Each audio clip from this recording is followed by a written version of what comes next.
I would say कि जो आपका सजेशन था दैट वाज रिमार्केबल, क्योंकि 3 साल without any hiccups, any trouble, मतलब जो है मैंने गाड़ी चलाई है।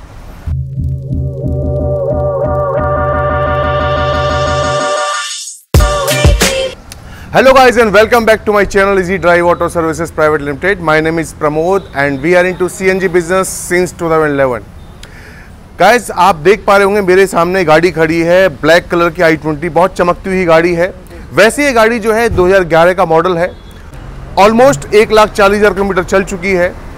इस गाड़ी के अंदर आज से हमने 3 साल पहले किट लगाई थी और 3 साल पूरे होने के बाद आज ये गाड़ी हमारे पास आई है सिलेंडर का हाइड्रो टेस्ट कराने के लिए। क्योंकि आप सबको बता दूं मैं ये बात कि जितनी भी गाड़ियां सीएनजी पे चलती हों, या वो कंपनी फिटेड हों या वो बाहर की फिटमेंट हो, सभी के सभी गाड़ियों का 3 साल के बाद हाइड्रो टेस्ट कराना होता है। सेफ्टी नॉर्म्स हैं, गवर्नमेंट ने ये बोला हुआ है कि 3 साल के बाद सभी गाड़ियों का हाइड्रो टेस्ट कराना होता है, सिलेंडर्स का हाइड्रो टेस्ट होता है। ये जो गाड़ी मेरे पास आई थी 3 साल पहले, तो इसके अंदर हमने लोवेटो लगाया था। आप सभी को पता है कि लोवेटो एक बहुत बड़ा ब्रांड है और सारे के सारे पार्ट्स लोवेटो के आज भी वैसे ही आते हैं जैसे कि पहले आते थे। इंजेक्टर्स की क्वालिटी, रिड्यूसर की क्वालिटी, ईसीएम की क्वालिटी बिल्कुल वही है जो आज आती है। और जब भी गाड़ी आई हुई थी तो उस टाइम पर ये गाड़ी 80,000 किलोमीटर चल चुकी थी और 80,000 किलोमीटर के बाद इस गाड़ी के अंदर हमने सीएनजी किट लगाई थी। आज ये गाड़ी 1,40,000 चल चुकी है। तो मुझे लगा कि आप सभी के सामने इसका फीडबैक लाना बहुत ज़रूरी है, क्योंकि कहीं ना कहीं मार्केट के अंदर ये मिथ है कि लॉन्ग टर्म का जो ड्यूरेशन होता है, लॉन्ग टर्म गाड़ी चलती है, सीएनजी पे परफॉर्मेंस नहीं आती है। मैंने इस कार के जो ओनर है उनसे रिक्वेस्ट किया था कि उनका एक छोटा सा फीडबैक लेना बहुत ज़रूरी है। तो मैं आपको डैशबोर्ड में दिखा देता हूँ कि ये गाड़ी अभी तक कितनी चल चुकी है। वैसे तो मैंने पूछा था तो ये गाड़ी 1,40,000 चल चुकी है।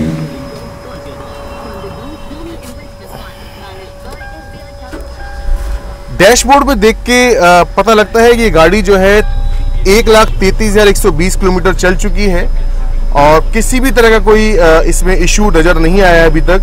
3 साल पूरे हो चुके हैं, गाड़ी में बिल्कुल एसी वगैरह प्रॉपर काम कर रहा है। और इसका जो स्विच है वो कैसे काम करेगा वो मैं आपको दिखा देता हूँ। अभी गाड़ी जो है वो पेट्रोल पे स्टार्ट हुई है और पेट्रोल पे स्टार्ट होने के बाद कुछ टाइम के बाद ये पेट्रोल टू सीएनजी कन्वर्ट हो जाती है। क्योंकि गाड़ी का भी हाइड्रो टेस्ट हुआ है तो सिलेंडर गाड़ी के अंदर गैस नहीं है तो ये सीएनजी पे कन्वर्ट नहीं होगी। और मैं अब चाहूँगा कि जो इस कार के ओनर हैं उनको भी मैं इस वीडियो में लेके आऊँ, सो दैट कि आपको जो ये 3 साल का जो टाइम निकला है गाड़ी का, उसकी परफॉर्मेंस का पता लग जाए कि गाड़ी की परफॉर्मेंस कैसी रही है 3 साल के अंदर। सर, मैं चाहूँगा कि आपका फीडबैक बहुत ज़्यादा ज़रूरी होता है उन सभी के लिए। इनके पास i20 गाड़ी है और i20 में आपको पता है कि कंपनी फिटेड सीएनजी नहीं आती है। आप 3 साल पहले हमारे पास आए थे, आपने 3 साल पहले हमसे किट लगवाई थी इस गाड़ी के अंदर। आपको सारा शेयर करना है अपना एक्सपीरियंस कि 3 साल पहले आपने कौन सा ब्रांड चूज़ किया था और आप मेरे पास कितनी बार उसके बाद आए हैं। सो फ्रेंड्स, 3 साल पहले मैं आपको बताऊं, ये 8 साल में ऑलरेडी गाड़ी चला चुका था और मुझे हमेशा डर यही लगता था, जितने लोगों से सुना था सबसे फीडबैक यही था कि जो है सीएनजी लगाने के बाद गाड़ी की परफॉर्मेंस, पिकअप, हर चीज़ में बहुत दिक्कत आती है। प्लस गाड़ी मिस करने लगती है, जगह जगह बंद होती है, बार बार आपको सीएनजी स्टेशन लेकर के जाना पड़ता है उसकी एडजस्टमेंट कराने के लिए, वो सारी चीज़ें कराने के लिए। तो इसीलिए मैंने 8 साल तक कभी नहीं लगवाई। बट 8 साल बाद फिर जो है थोड़ा सा गो ग्रीन का इनिशिएटिव लेकर के मैंने कहा चलो देखते हैं। फिर ये था कि कुछ नई चीज़ भी ट्राई करनी चाहिए और सारी जनता जो है वो सीएनजी की तरफ जा रही थी। That was the new fuel. तो मुझे लगा कि चलो करके देखते हैं। तो मेरा आपको रेफरेंस दिया था मेरे कुलीग ने, जिसने आप ही के यहाँ से सीएनजी लगवाई थी। तो मैं फर्स्ट टाइम आया था एंड आपसे जब बात हुई थी तो आपने मुझे सजेस्ट किया था। पहले I was trying to go for Tomestino और या कोई और लोकल टाइप में जो बाकी थी। बट आपने कहा कि अगर आप पीस ऑफ माइंड चाहते हो तो बेटर है कि आप लोवेटो पे जाओ।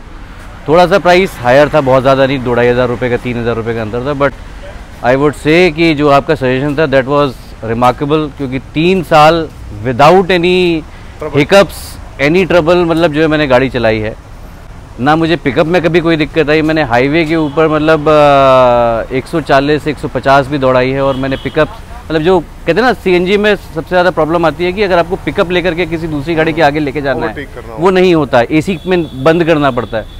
आज तक कभी नहीं ऐसा हुआ कि मैंने एसी बंद करके ओवरटेक किया हो। So that was the best. दूसरा, कभी कोई मिस नहीं, कभी कोई आवाज़ नहीं, कभी कोई मतलब सीएनजी की तरफ से मुझे ऐसी कोई भी प्रॉब्लम नहीं आई। और आज मैं 3 साल बाद सिर्फ क्योंकि हाइड्रो टेस्टिंग करवानी थी इसलिए आया हूँ। अगर वो नहीं करवानी होती तो शायद अभी भी मैं चल रहा होता। तो थोड़ा सा और बताएंगे कि गाड़ी का माइलेज वगैरह कितना इंक्रीज हुआ था आपका? माइलेज जो है मैं आपको बताऊं, शहर के अंदर बाई ऑन एसी जो पहले मेरी गाड़ी देती थी पेट्रोल पे, वो i20 कोई भी ले लीजिए जो पुराने मॉडल की है, 10 से ऊपर नहीं देती। मेरे को आराम से करीब 18 से 20 का एवरेज मिलने लगा था, ऑलमोस्ट डबल मिला। हाँ, शहर के अंदर। और अगर मैं हाईवे पे गया हूँ तो हाईवे पे डिपेंडिंग अपॉन कि मैं कितनी स्पीड पे जा रहा हूँ और कितना मतलब अनब्रेकेबल जर्नी में जा रहा हूँ, तो उसमें मुझे 25 से 30 का भी एवरेज मिला है। अच्छा, CNG पे। तो मतलब this is one of the best decision जो मैंने यहाँ पे आकर के आपके संग लिया, and very thankful to you कि आपने मुझे लोवेटो सजेस्ट की। अब जो है मतलब I would recommend everybody for this place to get a CNG done, and Lovato के संग ही जाना चाहिए। बाकी का मुझे मालूम भी नहीं है कि क्या है क्या नहीं है। तो गाइस आप देख सकते हैं कि सर ने 3 साल पूरी गाड़ी को ड्राइव किया है, और ऐसा नहीं है कि लोवेटो ही बहुत अच्छी किट है, बहुत सारी और भी बहुत अच्छी किट आती हैं जो कि बहुत लंबे टाइम तक चलती भी हैं। क्योंकि सर ने लोवेटो का एक्सपीरियंस लिया तो वो लोवेटो की ही बात करेंगे। तो इसी तरह की वीडियोस को देखने के लिए मेरे इस चैनल को सब्सक्राइब जरूर करें, शेयर करें, लाइक करें। Thank you.